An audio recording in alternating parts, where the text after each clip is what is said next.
Motanyas. And I'm Jeffrey Motanya Mumbinya, and we are a blended family. Yes. We have 4 children. There's an 18-year-old one, there's a 13-year-old, an 11-year-old, and an 8-year-old. And we are the Motanyas. Yes, we are the Motanyas.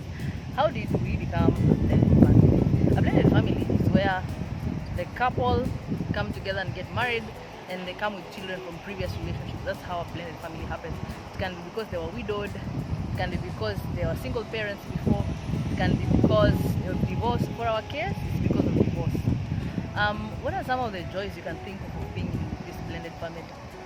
Yeah, definitely. There are joys to it, because when you think of a blended family like ours that is coming from a divorce background, divorce came with its own problems, let me say that. The pains, either to ourselves, to the children, to extended families, and it's not the normal.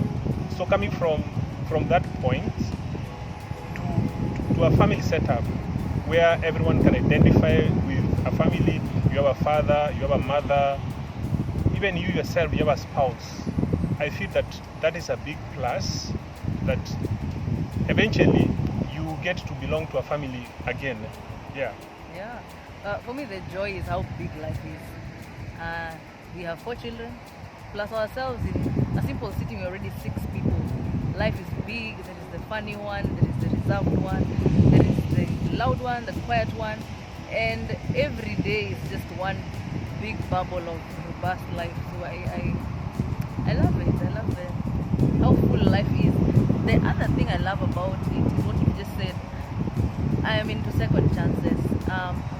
To acknowledge that,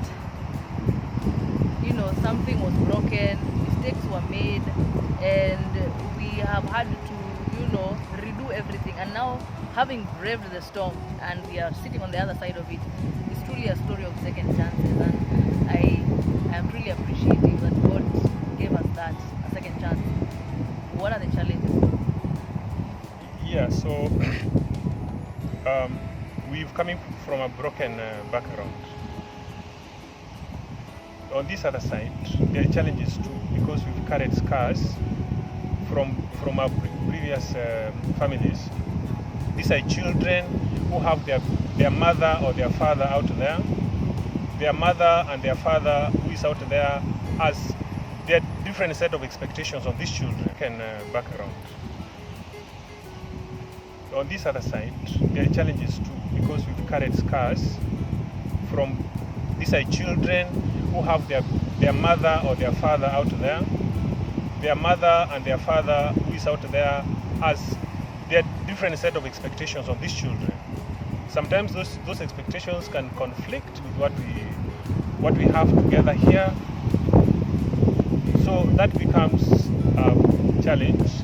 The other challenge I can be able to think about is even the identity of these children. Let's say there are 2 sets of children. There's set A and then there's set B. Set A has their set of grandparents from probably their mother or their father's side that this set B of children don't identify with. So when it comes to time to visit, you set A can go and visit those grandparents because they don't have nothing to do with set B.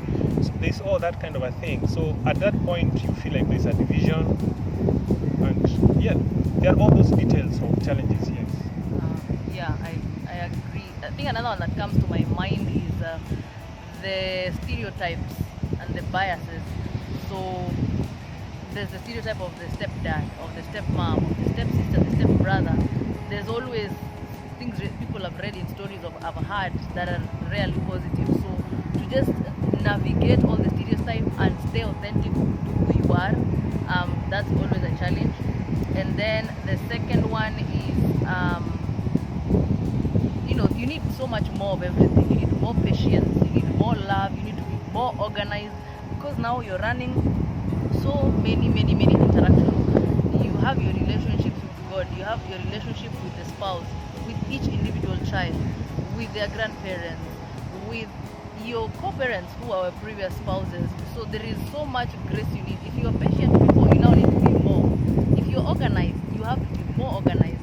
And so it just needs a lot of leveling up as a person. So if this was a movie, I would call it 7 lanes of bliss because of the multiple interactions and things to balance. So it's 7 lanes to bliss because with God's grace, God tells us that when we are weak, then He's strong. With His grace, you're able to navigate every single lane, and it ends up in bliss. So that would be a very nice book because I love books. Interesting. 7 lanes of bliss.